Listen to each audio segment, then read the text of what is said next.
একবার একদল ব্যাঙ বনের মধ্যে দিয়ে যাচ্ছিল। এমন সময় এই ব্যাঙের দল থেকে ২টি ব্যাঙ গভীর গর্তে পড়ে গেল। গর্তটি এতটা গভীর ছিল যে সেটি থেকে উঠে আসা খুবই কঠিন। তবুও ব্যাঙ ২টি তাদের সাধ্যমতো চেষ্টা করে যাচ্ছিল। দলের অন্য ব্যাঙগুলো বলাবলি করছিল যে এদের এই গর্ত থেকে বের হয়ে আসার কোন আশা নেই। কিন্তু আদম্য ব্যাঙ ২টি চেষ্টা করতেই থাকল। তারা প্রাণপণে লাফিয়ে লাফিয়ে খাতটির ঢালু জায়গা পার করে শেষের দিকের খাড়া অংশের কাছে এসে এসে আবার উল্টো নিচের দিকে পড়ে যাচ্ছিল।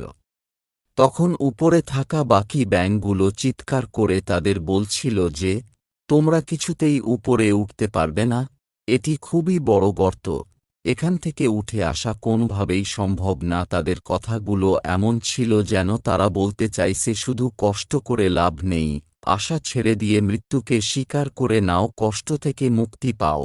২টি ব্যাঙের মধ্যে একটি তাদের কথায় কান দিল এবং গর্তের উপরের দিকে ওঠা বাদ দিয়ে আরও গভীরের দিকে লাফিয়ে পড়ে মরে গেল।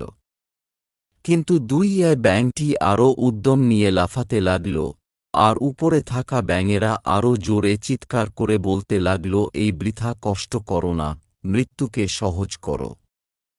কিন্তু ব্যাঙটি অবশেষে উপরে উঠে এল। উপরে ওঠার পর ব্যাঙটি যা বলল তাতে দলের সবাই অবাক হয়ে তাকিয়ে রইল। ব্যাঙটি বলল, উপরে থেকে তোমাদের চিৎকার করে করে আমাকে উৎসাহ দেয়ার কারণেই আমি মনোবল পেয়ে উপরে উঠে আসলাম। তোমরা না থাকলে আমি হয়তো হাল ছেড়ে দিতাম। আমি কানে শুনতে পাই না, শুধু চোখে দেখেছি তোমরা গলা ফাটিয়ে আমাকে উপরে উঠে আসতে বলছ। এই রকম ছোট্ট গল্প পেতে চ্যানেলটি সাবস্ক্রাইব করুন।